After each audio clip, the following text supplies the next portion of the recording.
How to delete your X account. Hello everyone and welcome to Tech Talks. To delete your X account, all you need to do is follow these few simple steps.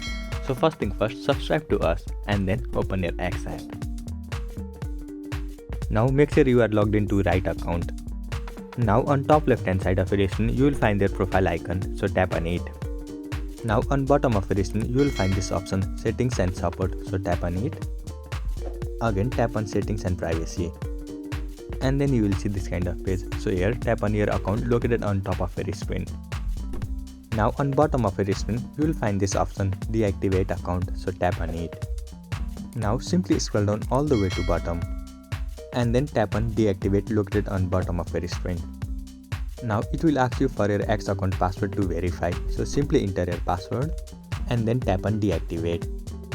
Again tap on yes deactivate, and within few seconds your account will be successfully deactivated. So this is all you need to do to deactivate your X account. I hope you found this video helpful. Thank you for watching. Follow us for more helpful tutorials. Subscribe.